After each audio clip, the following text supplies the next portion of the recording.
নমস্কার বন্ধুরা, সবাই কেমন আছো? আশা করি সবাই খুব ভালো আছো। আমিও খুব ভালো আছি।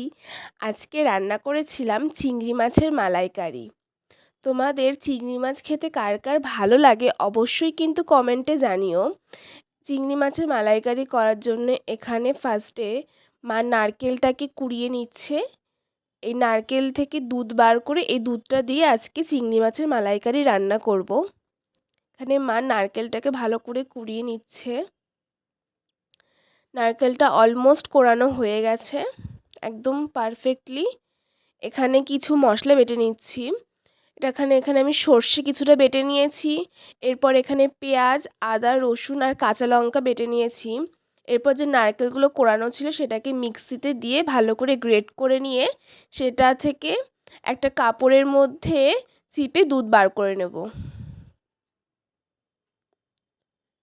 এখানে যে এভাবে দুধগুলো বের করে নিচ্ছি। এই দুধটা দিয়ে আজকে চিংড়ি মাছের মালাইকারি রান্না করব। এখানে চিংড়ি মাছ নিয়েছি। এখানে স্বাদ মতো লবণ আর হলুদ দিয়ে চিংড়ি মাছটাকে ভালো করে মাখিয়ে নিয়েছি।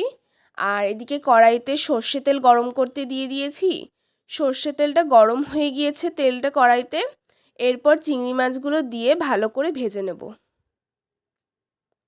এখানে তেল গরম হয়ে গেছে, সর্ষের তেল দিয়ে রান্নাটা করছি আজকে আমি। চিংড়ি মাছগুলো একে একে, বেশি লাল না, একদম হালকা লাল করে চিংড়ি মাছগুলোকে ভেজে নিচ্ছি। এখানে আমার চিংড়ি মাছগুলো ভাজা হয়ে গেছে, চিংড়ি মাছগুলো তুলে নিচ্ছি এইভাবে। এরপর বাকি যে চিংড়ি মাছগুলো সেগুলোও ভেজে নিয়েছি। এরপর ওই মাছ ভাজার তেলে আর একটু সর্ষে তেল দিয়ে প্রথমে পেঁয়াজ বাটাটাকে ভালো করে ভেজে নেব। পেঁয়াজ বাটাটা দিয়ে ভালো করে লালচে করে ভেজে নেব এটাকে। এরপর তার মধ্যে যে আদা, রসুন আর কাঁচা লঙ্কাটা পেস্ট করে রেখেছিলাম সেটা দিয়েও মশলাটা ভালো করে কষিয়ে নেব। এখানে কিন্তু আমি কাঁচা লঙ্কাটাই, লাল যে লঙ্কাগুলো হয় সেই লঙ্কাগুলো বেটে নিয়েছি। আর স্বাদ মতো লবণ আর কালারের জন্য একটু হলুদ অ্যাড করেছি। দিয়ে মশলাটা খুব ভালো করে কষিয়ে নিচ্ছি। এরপর কালারটা যাতে আরও সুন্দর আসে এই জন্য একটু কাশ্মীরি লঙ্কা গুঁড়ো দিয়েছি।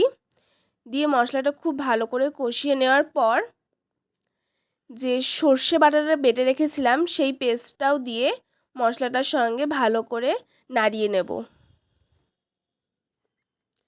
মশলাটা কষাতে কষাতে কালারটা কিন্তু পুরোই চেঞ্জ হয়ে যাচ্ছে, দারুণ একটা কালার আসবে।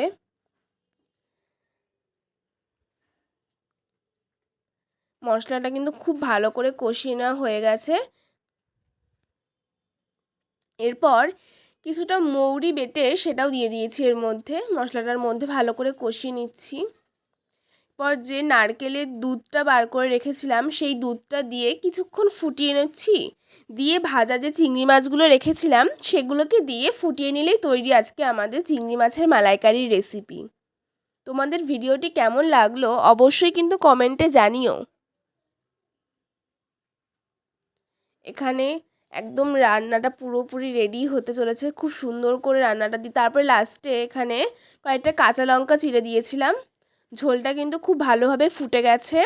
নামানোর আগ দিয়ে ওপরে গরম মশলা ছড়িয়ে নামিয়ে নিলে তৈরি আজকে আমাদের চিংড়ি মাছের মালাইকারির রেসিপি। কালারটা কিন্তু খুব সুন্দর হয়েছে। আর ঝোলটা যত ফোটাচ্ছি জোরটা কমিয়ে দিয়ে গ্যাসটা লো ফ্লেমে রেখে ততই কিন্তু কালারটা পুরো চেঞ্জ হয়ে গিয়েছে, হয়ে গেছে। এরপর চিংড়ি মাছটা ঢেলে নিচ্ছি, একদম রেডি। গরম গরম ভাতের সঙ্গে যদি এরকম চিংড়ি মাছ সার্ভ করা হয় তাহলে এক থালা ভাত নিমেষেই শেষ হয়ে যাবে।